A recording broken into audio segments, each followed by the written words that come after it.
Bienvenue sur BD Boom. Alors cette semaine ça va commencer à être difficile de choisir des titres parce qu'on rentre dans la période où tout arrive. Donc quand on ne sait pas quoi choisir, on revient aux fondamentaux, c'est-à-dire la mythologie.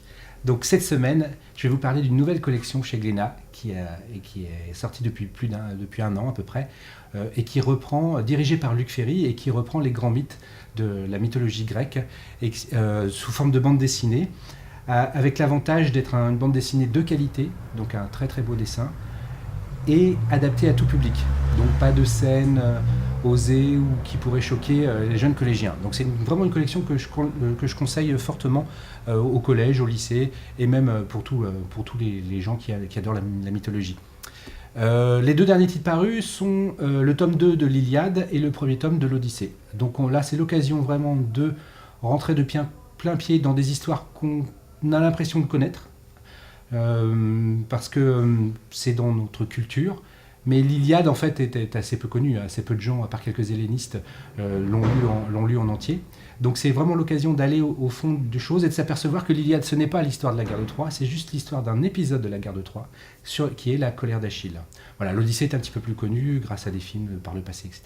Alors le principe de cette collection chez Glénat, comme on a eu l'occasion de la présenter à travers la collection sur les batailles navales, c'est à chaque fois de prendre une paire d'auteurs différents. Donc le tout, je vous le rappelle, chapeauté par Luc Ferry. Donc des dessinateurs très réalistes, donc de vraiment de très très beaux dessins, une mise en couleur rien à redire, et vous savez comme je suis pénible sur la mise en couleur, avec à la fin de chaque album un dossier mythologique qui explique le choix scénaristique, puisque dans les mythologies il y a plusieurs versions, et donc à la fin on reprend les différentes versions et on explique pourquoi on a choisi celle-ci, afin de la raconter en bande dessinée. Donc voilà, c'est une collection dont je vous encourage à vous fournir tous les tomes, tellement ils sont bien, il n'y en a pas un qui me semble un peu moins bien que les autres.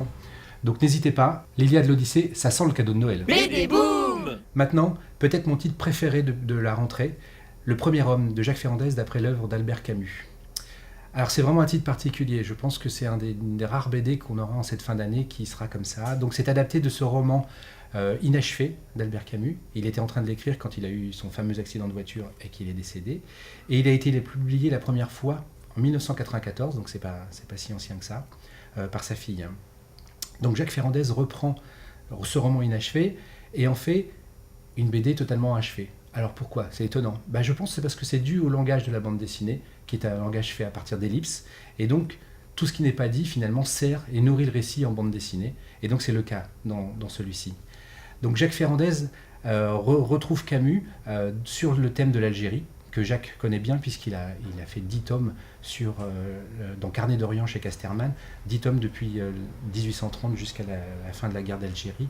Donc voilà, Jacques Ferrandez retrouve un de ses thèmes de prédilection, l'Algérie. Avec toujours ce talent au niveau du dessin, cette lumière qu'il apporte. À ma connaissance, c'est un des rares dessinateurs qui, par ses couleurs, est capable de rendre cette lumière si particulière de la Méditerranée. Donc vraiment un très très bel ouvrage. J'ai coutume de dire aux clients qui me connaissent bien que pour une adaptation littéraire en bande dessinée, elle fonctionne, elle est intéressante que quand c'est vraiment la rencontre de deux univers et que donc il y a une espèce de résonance entre l'univers de l'auteur du roman et l'univers de la bande dessinée. Et là c'est vraiment le cas pour cet album-là. Donc je vous le conseille fortement. Le Premier Homme de Jacques Ferrandez aux éditions Gallimard BD. BD Boom.